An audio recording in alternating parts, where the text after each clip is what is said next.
That was probably 4th or 5th grade. It was beautiful.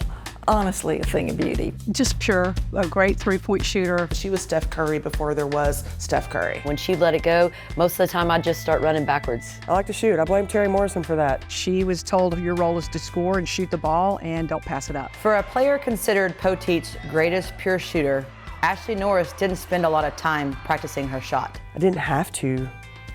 It sounds terrible. I didn't have to shoot 1,000 three-pointers in a week to be a good three-point shooter. But when you're a pure shooter, you've got to practice and you've got to work hard, but you can overdo it. And I think she had a really good balance with that. I don't think that's a negative. I wish more kids were like that. Wouldn't that be nice to be that naturally gifted? Who knows what kind of basketball player Ashley would have been if not for Coach Morrison. In 8th grade, at some point, she said, when you get to high school, you're going to face the goal.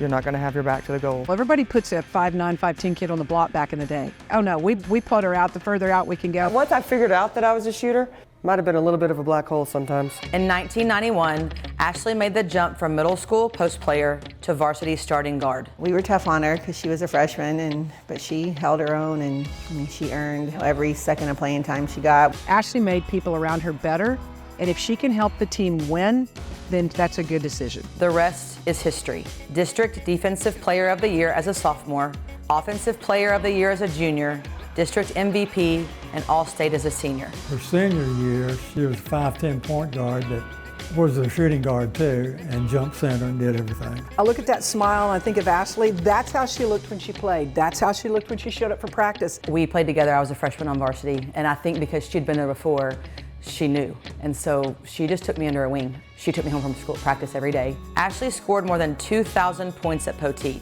and her number 10 is retired. This one they retired her jersey. Ashley continued her career at North Texas. Starting at the guard position, she's at a Mesquite. And she's still their all-time leader in three-pointers. Coach Slinker started her from the very beginning, and she took off like gangbusters. One thing Ashley is most remembered for, because it's impossible to get out of your head. I am the eye of the tiger. She loved that song. I think we had to have it at the run out all 4 years. I still play that song when I get pumped up to go into meetings, and I can see her in the locker room dancing. It just was the thing that got me in game mode. At North Texas, Ashley scored points, won awards, led her teammates, and was a standout academically. She did everything right, except for the one time she didn't. Our hotel clocks were wrong. Then they know me. You're supposed to be plus 5 minutes early. I have zero doubt Terry was the instigator. Ashley and I, we ended up calling a cab. And we took a taxi over there, had no idea where we were going at Irvine. I think we had like maybe $11, something like that. He had already set it at 3, and we're like, oh, 3? We haven't even moved yet. I'll never forget the silence when they walked in. I think that was the only game in high school and college that I didn't start. I think it took her about 1 minute and 20 seconds to put us in. There's an article here too somewhere. Ended up winning the game on the last second shot. The irony of that. Ashley was never the tallest. She was never the most athletic, but her work ethic was like no other. It consumed my life. I loved it. Like I lived and breathed basketball.